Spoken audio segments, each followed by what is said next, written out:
listening to Rescue Community Church. For more information, check us out at www.rescue.cc. Talk to you about grace.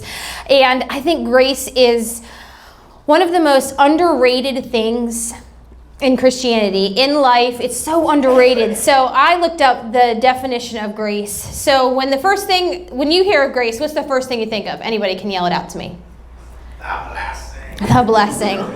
So the blessing. Anybody else? What do you think of when you think of grace? Amazing. Anything else? Unmerited favor. Yes. Anybody else? I'm going to give you a couple of definitions, and of course, I'm going to give you a definition of my own, because that's what I like to do. So, one is unmerited divine assistance, giving humans their regeneration or sanctification. It's a virtue that comes straight from God. Number two, approval or favor stayed in his good graces. Mercy, pardon, or a special favor. A short prayer at a meal, asking a blessing or giving thanks. And this one too, a sense of propriety or right. He had the grace not to run for elective office. I want to tell you this morning, because I think of a whole different things. I think of grace can be a name. It's somebody's name. It can be the blessing at a family meal. It can be what God gives us. But what I want to say today is Jesus is grace. Jesus as a person is grace. Grace is a person. And I think we overlook that so often. The reason Jesus came to earth was because of grace. It is something that we cannot earn. No matter what you do, it can't be earned. There's nothing you can do to get it, which feels it's an intangible thing. There's nothing. You can be the most fantastic human on the face of the planet. You could be Mother Teresa, and you can't get grace. You could be the worst person on the planet. Adolf Hitler will say, you can't get grace. Grace is something that is only given. And so we serve a God. Jesus is grace. So when you see grace a little bit differently, because a lot of people say, I have to earn my way into heaven, or I have to do all these good works to get to a good place. The Bible says it is grace through faith that we are saved. It is grace, but here's the crazy part about it. You can't get it. You can't do anything to get it. And so when I was a kid, I used to think I'm like, oh my gosh, I'm definitely going to hell. I can't get grace. Or every time we would watch, there is the 10 Commandments, or Ben-Hur, all these old Bible movies that we used to watch. I would stay awake the whole night because I'm like, Jesus is going to come and I'm not going to get to go to heaven and I'm afraid. And for years I used to think, oh gosh, heaven is the scariest place on earth. My daughter Abby and I had this conversation the other day. She goes, does it weird you out a little bit that heaven is forever? I said, what do you mean? She goes, forever, Mom. It doesn't end, forever, and then she goes, forever. What's that from? Come on, Sandlot, the second best movie on the earth. So she's like, it's forever. I'm like, it did. As a kid, it creeped me out because I'm like, I would kind of get sick in the stomach thinking, what is heaven going to be like forever? What is that even? Because we all know, you are born and then you die. That's what happens on earth. So the concept of forever we can't grasp the concept of forever. I can't grasp it. I mean, I kind of get it's really, really long, really, really, really long. And Abby goes, well, what if we just end up not liking it or stuck there forever? I'm like, well, honey, we don't fully get it. We're not going to be stuck there. It's going to be better than going to hell. And she's like, hell's forever too? And I'm like, yes, honey, they're both forever. So when I think about those things, then we started talking about, okay, Jesus just was, God was.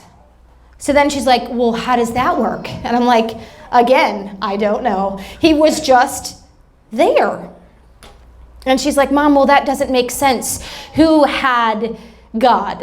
Who's God's mom? And I'm like, well, God doesn't have a mom. And she's like, well, how did he get here? And I'm like, I don't know.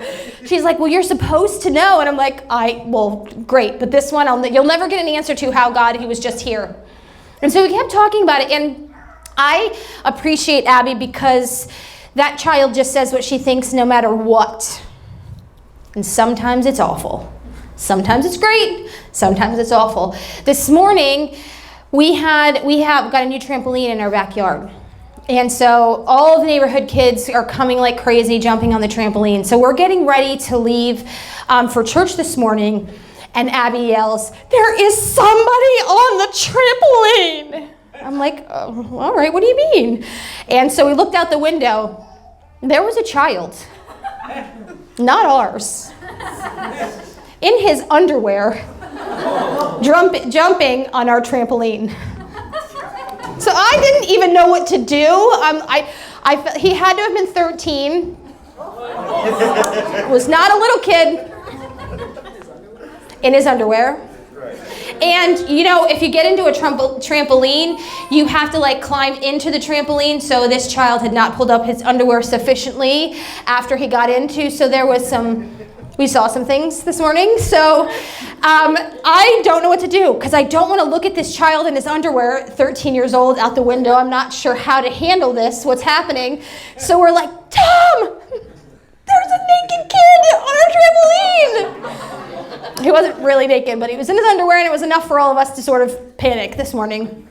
So finally Tom yells out, he's like, hey kid, you shouldn't be on the trampoline. And the kid's like nothing, like it was normal to jump on a neighbor's trampoline in your underwear, like it was nothing. So then he just kind of crawls out and slowly walked away.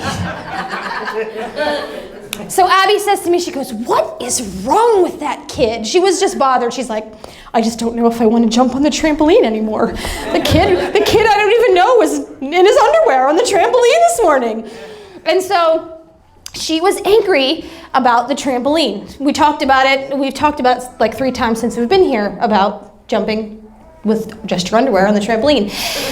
And so I said to Abby, I'm like, honey, maybe the kid just didn't get it. She's like, he's 13. He had to have been like 13. How does he not get to jump on something that's not yours in your underwear? And I'm like, honey, I don't know. I don't know why he doesn't get it. I said, but sometimes, I said, it's funny. I said, because we have to extend this kid grace. Maybe he didn't get. He clearly, he wasn't even startled when Tom was like, you can't be on there. Clearly it did not register. He shouldn't. First of all, the kid was up early. He was up early in his underwear on the trampoline in the backyard. I'm like, Tom, it's time for a fence. So I told Abby, I said, sometimes we don't get things. Sometimes things don't register for us. And so this is when we have to learn to extend grace. When that little boy comes over next time to jump on the trampoline, because he's going to, you can't point a finger and tell all the neighborhood kids, yeah, he was in his underwear jumping on a trampoline yesterday. You have to extend him some grace. He didn't get it. So I thought it was funny that this morning, of all times, when we're talking about grace, I didn't know how to handle a half-naked boy on our trampoline. I had to teach my daughter about grace. So this morning I want to tell you one of the most beautiful stories of grace is, you've all heard it before. It's the story of the prodigal son. You've heard it 1,000 times probably. People who aren't saved or don't go to church know the story of the prodigal son. It's such a beautiful, beautiful story. And if you don't know it, it's out of Luke 15. And I'm going to tell you the story this morning. So there was this very, very rich family. And they owned like hundreds of acres. They owned a farm. They owned land. They were very, very rich in this time. And the youngest son decided, you know what? I don't really like this farming thing. I don't really like everything that's going on. So he said to his dad, hey, Dad, can I have my inheritance now? I want it now. I want to just go and do what I want to do. I don't want to follow in the family business. I don't want to do any of this stuff. So his dad says to him, all right, I'll give you your inheritance right now. I'm going to give you what you are asking for. You can have it. So as I was studying this, it was a lot of money. We're not talking like 50 bucks. We're not even talking like a couple thousand. It said it could have been close to millions of dollars that this dad gave to his son. Millions of dollars, okay? So in that time, you didn't get your inheritance till your dad passed away. And so it was a very rare thing, first of all, to even ask for your inheritance before your dad died, because it's kind of like, you know, all this stuff you worked for, I don't really care that you worked for it. I just want it. You don't need to die first. I'll just take and do with it what I will. I'm going to go. So you know the rest of the story. The son takes his millions and goes crazy. He gets prostitutes, he parties, he buys things for all of his friends, he's doing drugs, he's drinking, and he literally blows millions of dollars in a short amount of time. So he then finds himself in a land that has a huge famine. Well, we've never experienced famine in our lifetime. We can go to the grocery store at any time we want and buy a new loaf of bread. Well, at this time, they didn't have those sorts of things. There were no drive-by Taco Bells. By the way, does anybody like Taco Bell here? You can raise your hand. Thank you. I don't care if everybody else thinks it's gross. It's delicious. Is it real food? I don't know. I don't care. There wasn't anything like that. So the famine is so bad that people are for real not eating, okay? They don't have food. People are starving to death. So this kid had millions of dollars, and now literally he can't even eat. There's no food anywhere. So he goes to work for this other farmer, and he is feeding the pigs. So this is like the worst of the worst. And in this time, in Jewish culture, it was a Jewish family, they couldn't be around pigs. Like, you couldn't even be around them. You couldn't eat them. It was not, they had servants that took care of the pigs. Like, you couldn't touch them or be around them, let alone work with them. And he was so hungry that he started eating with the pigs. Okay, it is, for those of you who don't like Taco Bell, pig slop is far worse than Taco Bell, okay?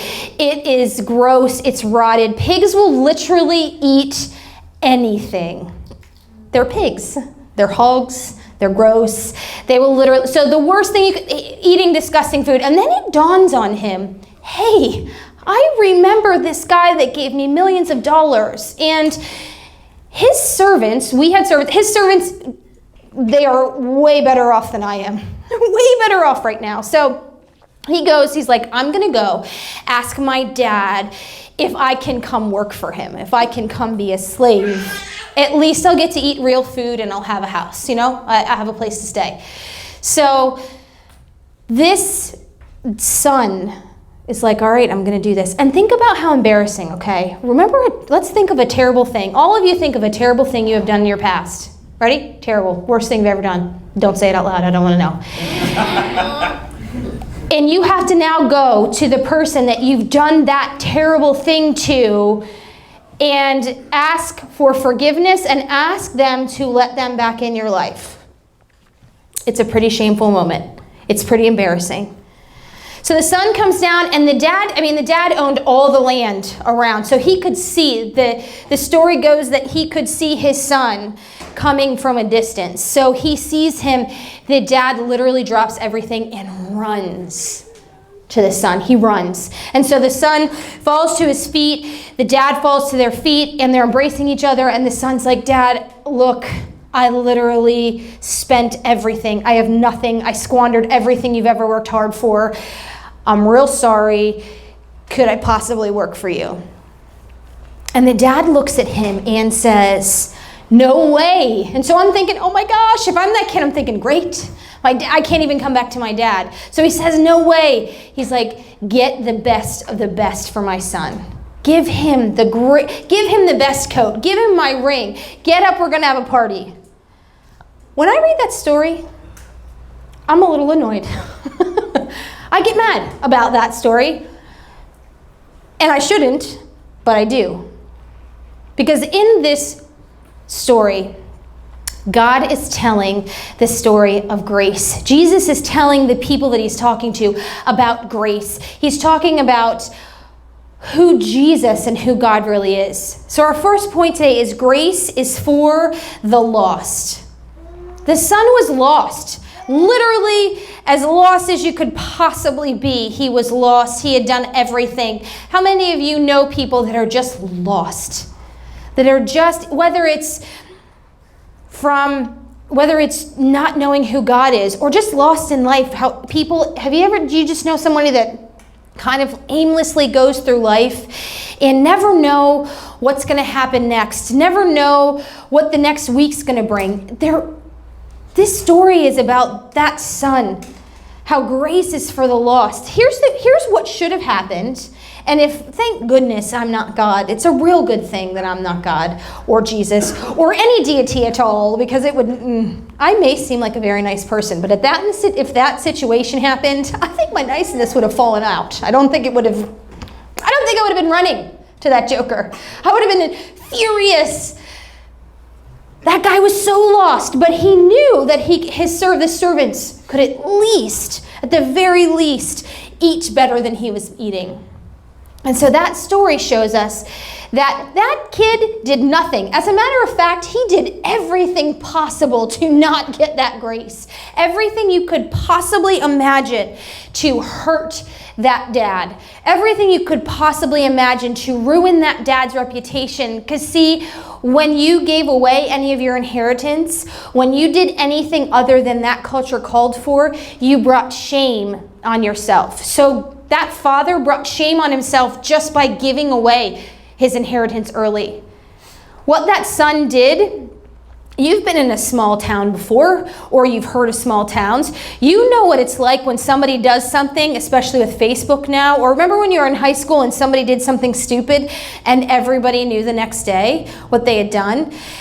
Everybody knew that this son was an awful human being and had squandered everything. Had squandered it all. So not only he brought incredible devastation to himself, he lost everything, but he brought shame to the dad. So the dad should have been angry. The dad should have been. He had every right to be mad, every right to ignore him completely and tell him to walk right back out the road. Just turn yourself right around and go eat with the pigs. But he didn't do it. My favorite thing about the story, even though it sometimes makes me mad, my favorite thing is that the dad ran to his son. He ran. In that culture, men didn't run. It was undignified. They weren't allowed to run. You brought shame. I would have liked to have been a man in that culture because I hate to run. It's terrible. It's a terrible thing. Why would you? I don't get it. I don't understand why people run marathons. You're all banana sandwich. Why would you want to sweat to death and your body hurt? Ooh, I have to get an ice bath. Yeah, that sounds nice. Why? Running is awful. That's a side note. It was not meant to go there, but it's terrible. So as Jesus, because you have to picture what's happening right now. There's Pharisees everywhere. Those are the church people. And then there's normal everyday folk like you and me. And we're sitting and they're all listening to Jesus talk. So when he's telling this story and he said that the dad ran to his son, literally everyone was like, what? No way. There's no way he ran. That doesn't happen. I think they didn't even know what it looked like because men didn't run. What does that look like? I wonder if Jesus was like, he was jogging. I picture Jesus being like full force, like running in his sandals and his little white dress. I picture him running. He wore a dress, all of you, or something of the sort. So they were shocked. And I love that Jesus tells things that are shocking to the people he's talking to. Like we just read it like, oh, yay, he ran. Well, because it's sort of like Noah runs off the bus every day and jumps into Tom's arms. It's the cutest thing in the whole world. I hope Noah does it till he's 18 because I kind of want to see Noah take Tom out in the front yard one day. Just saying. But at that moment, it was so different. When we read the Bible, we just kind of read it for a nice, frilly story, and we don't get into what happened. So this guy ran to his kid. It was a beautiful moment that was so out of the realm of what these people thought about who God was. Because at that time, God, all they knew God was this God of law and all these things that they can't do and all these rules. What God is showing us here is that it's an overreaching, ridiculous amount of grace. No matter how far you've run, literally, the only thing this guy didn't do was kill someone. I mean, that's it. All the other things, all the things he did, all of them. I know it's what it says. It says he did all the things. All of them. So if you're sitting here today and you've done some pretty awful things, so what? Jesus is saying, I, as the Father, am running to you. And what I love is we expect, and we have this thing built in us that we think that we have to have it all together before we can walk through the church doors, or we have to have everything together before we can have a conversation about God, or we have to have it all together before we get ourselves together, which is ridiculous. Why do you need to get yourself together to get yourself together? Stupid. Hello. So the beautiful thing is that the Father was waiting and watching day after day after day for his Son to come. He was prepared. So God, that's a picture of God. If you're distant from him, you know what he's waiting for? I love it too, because the Son had to make some sort of effort. The dad could have gone looking all about the town, trotting along because he didn't run. Maybe he skipped, I don't know. He could have gone to look for him and maybe he found him in the pig slop. That's not how it worked. We do have to make some sort of step forward. One step. The Son started to come home. And then the dad ran. He ran.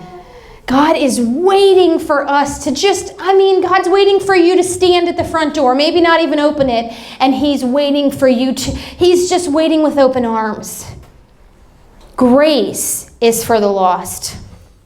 You know what else I love? Grace is for the found.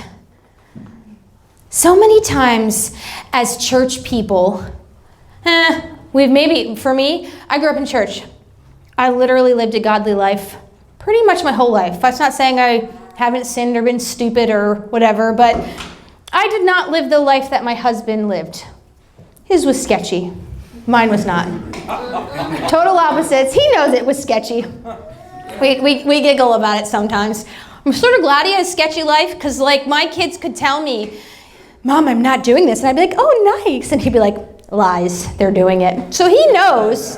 So we're a good mashup because now we're going to know when they're teenagers. I've gotten better. Being in youth ministry and young adult ministry sort of helped me oh, wow. Oh, nice. Oh, great. The first time I'd ever seen weed ever in my life, I was 24, and a youth group kid brought a ton of it to us, and I'm like, babe, I'm having a feeling this isn't good stuff. He's like, it's weed, Beck. It's weed. I'm like, well, I never saw it. That was the first time I was 24. So remember I told you that this story used to make me real mad? Real mad. Because I'm like, are you joking? All we ever talk about as church and all we ever talk about is this joker that pretty much sucked at life, and he gets this huge party. If you read the end of the story, I just want to tell you this is how I feel, okay? All right, so it's the end of the story. So it says, so it's the father said to his servants, quick, bring the finest robe in the house and put it on him. Get a ring for his finger and sandals for his feet, and kill the calf that we've been fattening. So they've been making this calf huge, okay? So kill it. We must celebrate with a feast, for this son of mine was dead and now returned to life. He was lost, but now he's found. So the party began, right? So there's a party, okay? So this is what I was thinking as my teenage years, because remember, I was scared to death to do anything. I was home curfew 15 minutes early because I was scared of my dad, and I'm like, what if Jesus smites me? I don't know. It was just not in me to be rebellious. I was a weenie. All right? So there's to it. I was a weenie. So I would read this story and I'm like, blah, blah, blah. The guy did something bad and then he got forgiven. Yay. This is how I felt. You ready? I'm saying it's wrong, guys. I'm not saying it was okay. I'm just sharing with you how I felt about this dumb story, okay? That's how I felt as a kid.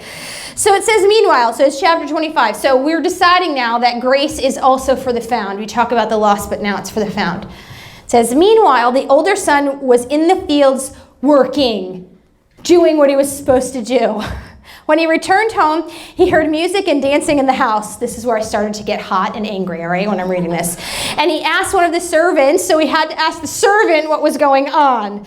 And he says, and the servant said, your brother's back. He was told, and your father has killed the fattened calf. We're celebrating because of his safe return. So this is the brother.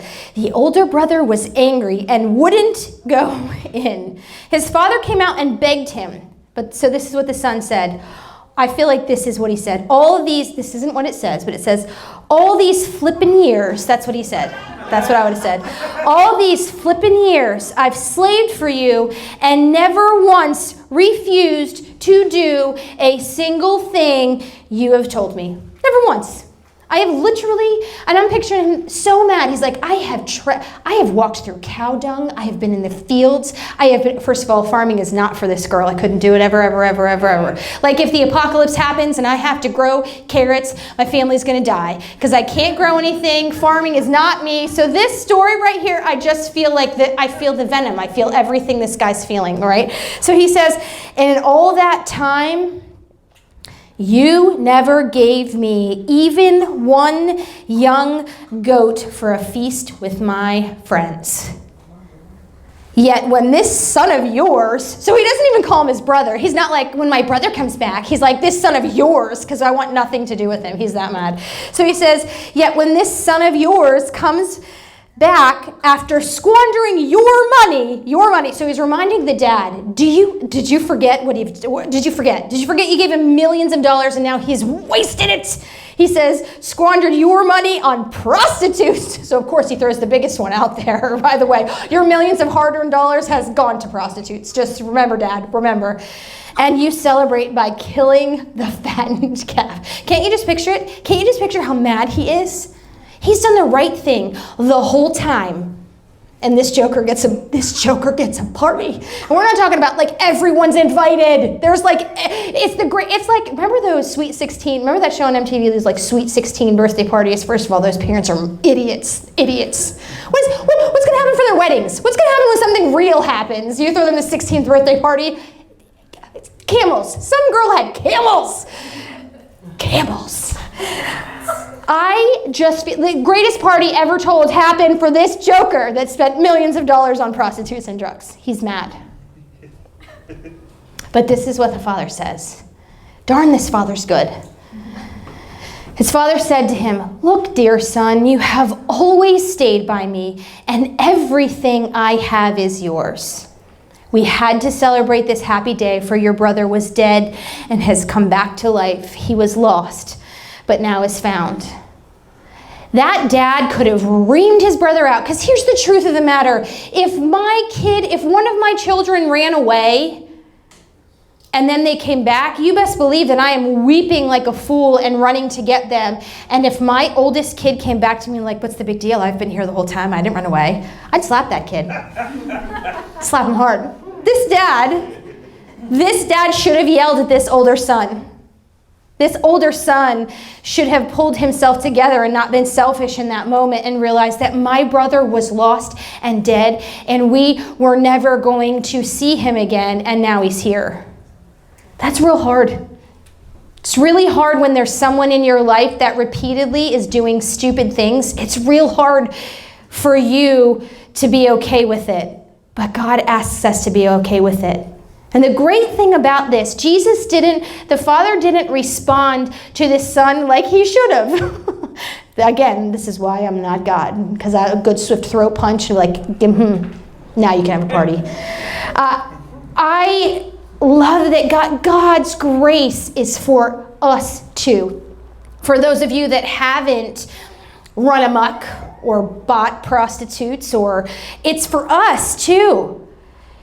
When we are an awful mother in the morning, when I'm cranky in the morning because I haven't slept enough and I snap at the kids, that grace is also for me. Or when I haven't done my devotions enough, or when my client is just a raving lunatic at work and I just am like, Jesus, help me not kill someone today. That grace is for me. Or when someone has just done you so wrong, because let me tell you, if you're alive, someone has done something real awful to you. And if it hasn't happened, it's gonna. So there's the happy news for the day. Crappy things are coming your way. Here's the thing. However, that grace is for me. God responded. And this story, everything in the Bible is so we understand how God works with us. This is a story he's telling to relay what really happened. Here's the thing. If you messed up and you had a fight with your spouse on the way to church this morning, there's grace for you. There's grace in if you swore at your boss. There's grace. Stop doing that, but there's grace. Or if you laughed at somebody, I think when people fall, it's the funniest thing on the earth. It's sick and wrong, I know, but it is real funny to me. There's grace for me in that. When you mess up and you do something not heinous, there's grace for you. God's saying here, don't beat yourself up because of the things you've done. Maybe you're not living in this unbelievable, horrible, terrible sin. But maybe you're just messing up and not as close to God as you need to be. There's grace for you. There was nowhere in this story did God the dad yell at any of the kids. He sat there tenderly, probably on the back stoop, on the back porch with that son who was the good son, who was a raving lunatic, angry, and he sat down tenderly with him, said, and just breathe, buddy. You can ask me. So if you're struggling, if you're one of the found in this story and you're struggling because there's not enough grace in your life and you beat yourself up, it's okay to ask God to move in your life. It's okay to ask God to forgive you because you're not reaching the expectations. Because the greatest part about grace is you can't earn it. It just happens. It's what God gives to you. God gives it to you, whether you're the good son or you're the bad son. This redemptive story isn't just for you to get saved and that's it. Sometimes as Christians, we focus so much on those who are lost, so much on the people that have walked away, and we run after them that we often forget about those of us that have worked really hard to stay solid in our faith, that we've worked really hard. And then when we mess up, we feel guilty about it. And sometimes when we mess up, I love this, because here's the thing about the good son. He's not really the good son. It's just for the story, okay? Because the bad son's a good son still, okay? Because Jesus is nice. The thing about the good son is, do you hear what it says? He never asked. The son did everything he was told, but never asked God to give it to him. And God was saying the whole time, it's been here. Do you know why we don't feel grace? For those of us who have served God, or those of us who are doing good right now, you know why we don't feel grace? Because we don't acknowledge it. We don't ask for it. We go in day in and day out, doing the same things.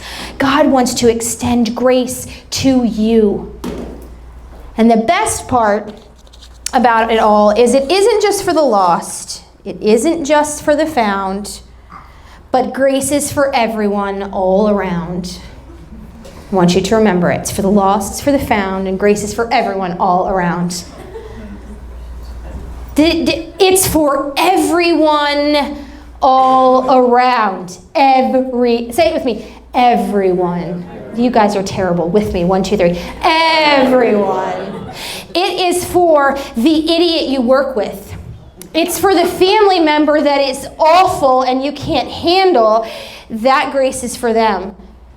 It's for people that believe politically different than you do. It's for people that have views different from yours. It's for the person that has wronged you 67,308 times. Maybe you should have a little distance if someone's hurt you that bad. But you still have to extend grace. And here's oftentimes what happens when we're lost and find grace. And then when we're found and find grace, we forget what grace looks like. And we forget to extend it to those who are still lost or who are still maybe not getting it. You know, those folks in your life that you could just, throat punching is my, thing of fun. One time I'd like to throat punch someone. It's sick, guys. I said grace is for the found. We have to extend grace. Do you know why so many people don't want to be Christians? Because we don't extend enough grace. Now, grace doesn't mean that you let someone trample all over you. I'm pretty sure in this story, if the son who had spent money on prostitutes was like, yo, Dad, I would like some more money. The dad's like, just jokes, kid. You can live in the house, but no money for you. Grace doesn't mean that you just get trampled on in grace, but here's what grace means. You give someone something they do not deserve. It doesn't mean you give them, if you gave people or if God gave us what we deserved, none of us would be here right now. And as Abby would say, we'd all be in hell forever. So if God doesn't do that, why do we have this sense of entitlement that if you don't believe that, if you don't do the same things that I do, or you don't believe the same things that I do, well then no, I can't, no, there's none of this for you. That's not how it works. Now, there is balance in these things. There is balance, but the thing about grace is that there is nothing, we've said it the whole morning, there is nothing you can do to get it. So the people in your life that don't deserve grace, you're right, they don't deserve it. But those aren't the qualifications for grace. You need to give people grace because grace is completely, this is not happening. Just in the middle, poor Shanzi. She's playing up here. It's back. Hear it? Nice.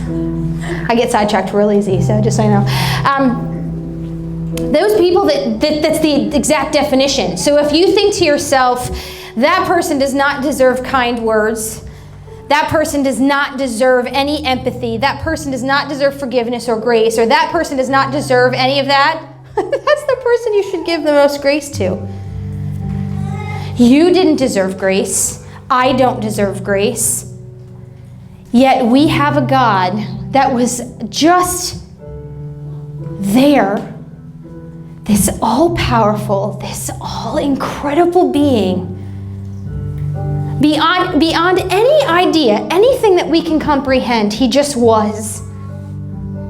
And he has every right to say, I do not want to spend forever with these people. I don't want to. They are terrible. Do you see the things that they do?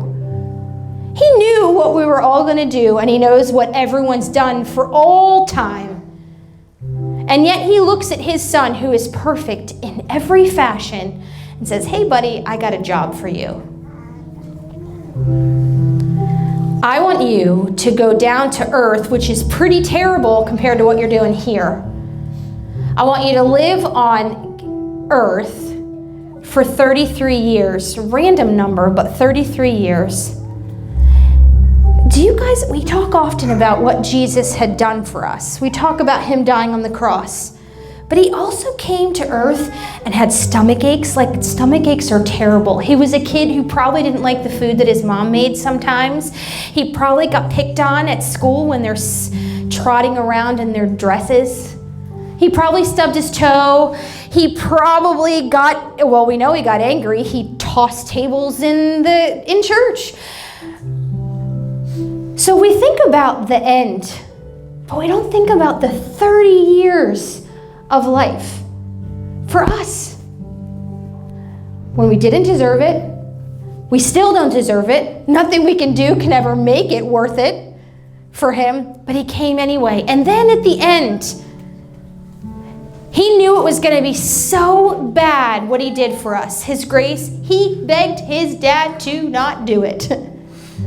The night before he got crucified, he's like, Dad, if there's any way else, if there's anything else that you can do to take this from me, please. I would have been thinking if I were Jesus at that time, dude, Dad, you're God.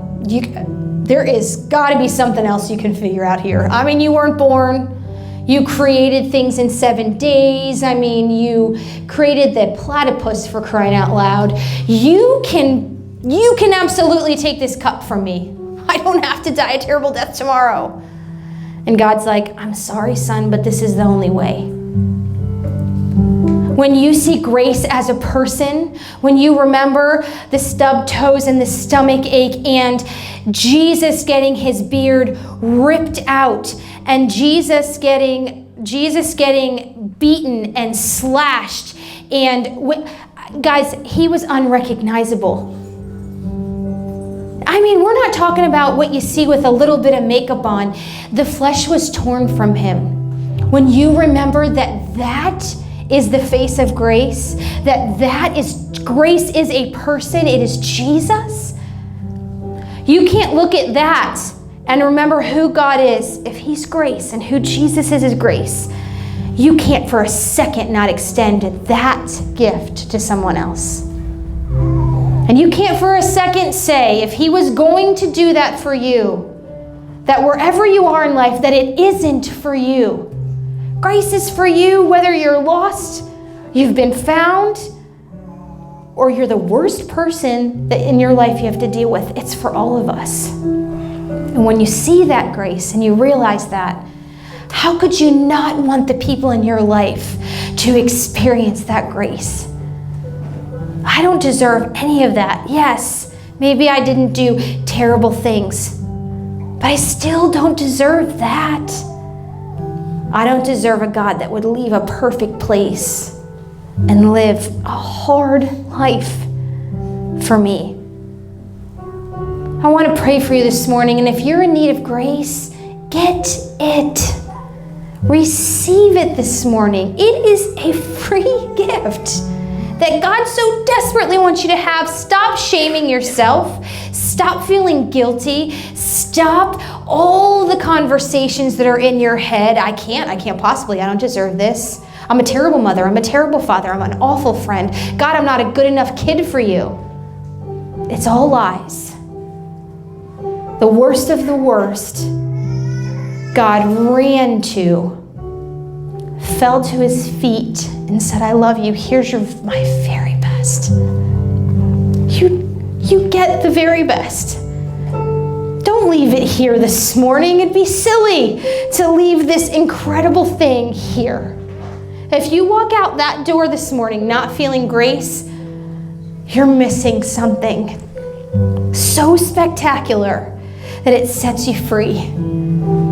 You know why we don't hear the rest of that story? Because they lived happily ever after. God wants that so desperately for you. So, Father, I thank you for each person that's here. I thank you that you've extended grace to those of us that have been lost, that you extend grace to those of us that are found. And God, everybody in our life, God, deserves grace. So, Father, I pray this morning, with all heads bowed and eyes closed, if you're here this morning and you feel lost, you feel like, dear God, I don't have it together enough to possibly come to you.